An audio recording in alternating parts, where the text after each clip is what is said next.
Welcome back. The growth of the business process outsourcing industry in the country has been described as staggering, with just the same prospects of growth seen over the next few years. In an interview with Karen Davila, Asia Pacific Accenture Managing Director for Strategy and Sustainability Services, Peter Lacy talked about the BPO industry here and where it should be heading in the next few years.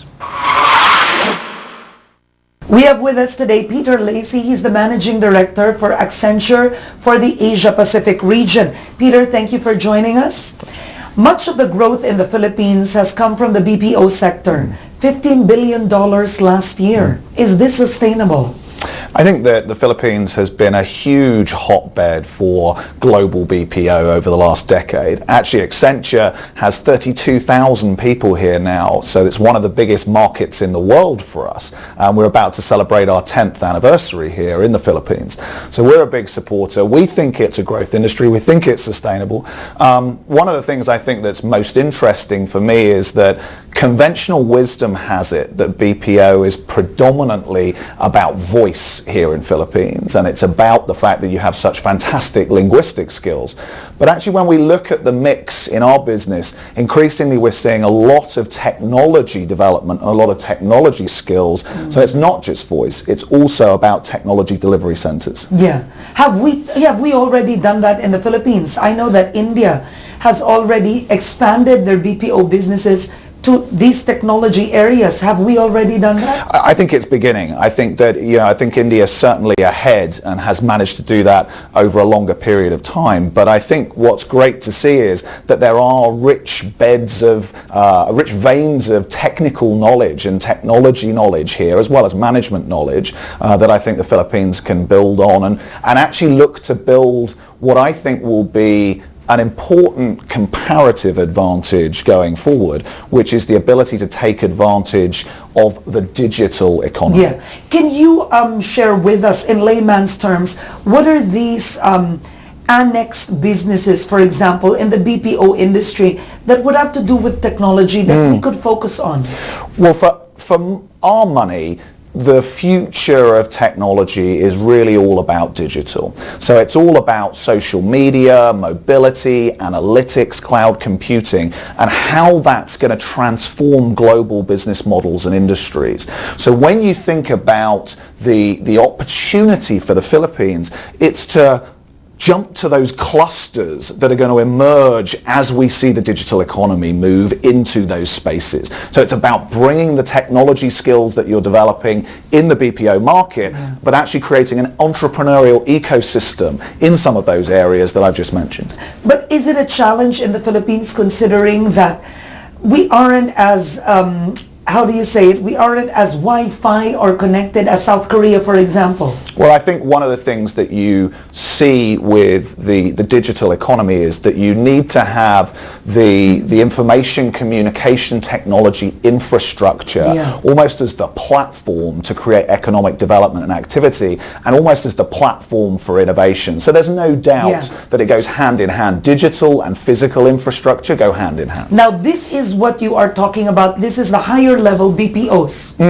I think so. I mean, I think if you look at where the future of BPO will head, much of it will be around looking at the connected Internet of Things, looking at big data and analytics, and trying to understand how we improve business processes, how we create better customer propositions. And one of the things I'm very excited about is that here in Asia, we're seeing really creative new business models that aren't necessarily just aping and copying what we've seen in the West, but are genuinely innovative. In China, in ASEAN, in Japan, Korea, we're seeing a different digital revolution than purely a copycat version. All right. Now, very clearly, the Philippines has made its mark in the BPO industry. You've said it, we're known as the voice.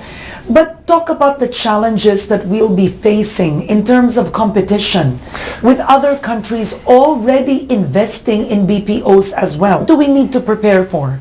Well, I think you're absolutely right, and you nailed the point very well, which is that competition is going to be extremely fierce for areas like BPO, particularly in a digital world, in a digital economy. I think that around the world, I think you have to be very careful as a country, as a set of business leaders, not to be complacent. I think what we see is that a comparative advantage at any given point in time is only going to last for a certain period. So it's about thinking about the skills that need to be prepared for a digital economy. Skills, definitely one. It's about, you mentioned it, it's about the infrastructure, information, communication, technology infrastructure. It's about the physical infrastructure, so energy, transport, creating sustainable cities that are great places to live and to work. So it's a cluster of different things. And I think the way to really prepare is to build from the base, so to build from this great advantage you have linguistically, but also increasingly in terms of management and technology talent, and then to build and drive those clusters from where you're already strong. Now be honest, talk about doing business in the Philippines. Clearly you're enjoying it because you have 32,000 people here, but compare it to our Asian neighbors. Is it more difficult to do business here, or is it easier? You'd probably be best talking to our country managing director here, Lito, who day to day is dealing with the Philippines. But you can tell on the basis that we're celebrating our 10th anniversary here in BPO, and I think I'm right in saying we've been here nearly 30 years in total, that we see Philippines as a great partner and a great place to do business. And the fact that we have 32,000 people and it's one of our biggest markets in the world, I think, is evidence of that. But give me a wish list. Do you have a business environment wish list for the Philippines? What would you want to see?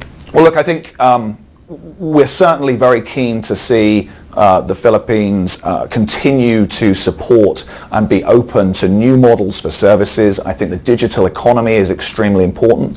One of the things I've been talking a lot about this week, Karen, is the idea of the circular economy too. And let me tell you a little bit about what that means. So when you think about the extraordinary opportunity in ASEAN to 2030, you're talking about 66% of the world's middle class living in Asia as a whole. Okay. You're talking about 59% of the world's purchasing power. And so we're seeing this extraordinary wave of economic growth. But, as you and I know living in the region, that also comes with natural resource pressures and environmental pressures. And we're seeing pollution a big issue. We're seeing the availability of energy, water, waste. So what we believe is that the circular economy, decoupling growth and prosperity and the development that we need so much to raise people out of poverty, to create that economic dynamism, needs to be decoupled from natural resource use and environmental impact. And we're very keen to promote the business models like resource efficiency, like recycling, like clean energy, as an important way to think about growth now, not to destroy the environment in places like the Philippines and ASEAN, to embed that in new models of economic development. Last question, how big does Accenture want to be in the Philippines? Do you have a goal for expansion? I can't tell you, but I think we're very comfortable with the way we're growing. We're very bullish and comfortable with the way that the Philippines is developing, and long may it last. All right. Thank you very much, Peter, Lacy. Thank you for coming to this show.